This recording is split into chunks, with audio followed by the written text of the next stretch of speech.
สมาคมพุ่นพวกที่ตกอบายมุขอยู่ในอบายมุขมันไปมันนี่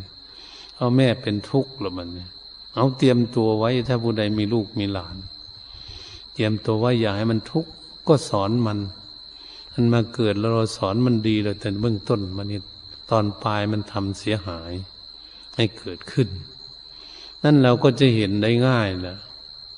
มันจะเป็นคนจะพัฒนาอะไรต่างๆแล้วเขาเป็นข้าราชการนะเริ่มต้นนะพากันตั้งใจทำดีปลายสุดท้ายแล้วจะหมดเทอมแล้วมันเป็นยังไงมือใครยาวสาวเอาก็เราคิดเอาเองถูกไหมนั่นแหละเสื่อมแล้วนะจิตมันเสื่อมนะจิตมันเสื่อมเสียหายแล้วนะนั่นแหละมันเป็นอย่างนั้นเราต้องระมัดระวังที่สุดเรื่องอย่างนี้มันมีสว่างแล้วมันมีมืดไปภายหน้านะ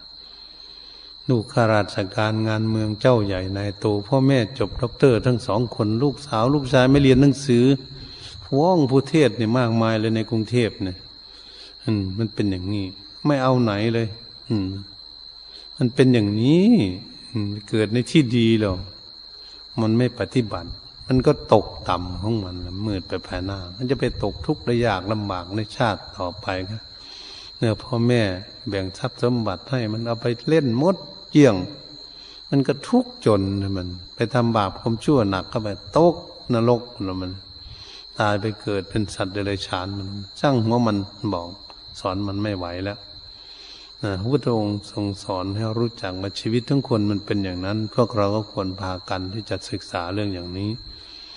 เพื่อจะให้เข้าใจว่าชีวิตของคนเรานี่มันเป็นอย่างนี้นะมันกลับหน้ากลับหลังถ้ามันตั้งไม่ได้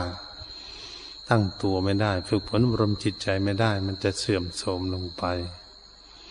ตกต่ำลงไปได้เหตุฉะนั้นชีวิตของพวกเราต้องการเจริญรุ่งเรืองไม่มีความผาสุกจุดหมายปลายทางคือทางพ้นทุกข์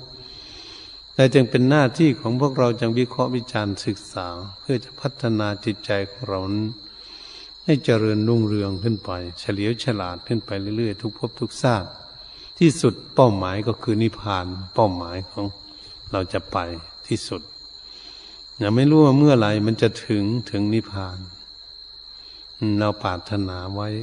ว่าที่นั่นเป็นทางที่สิ้นทุกข์เราก็จากสิ้นทุกข์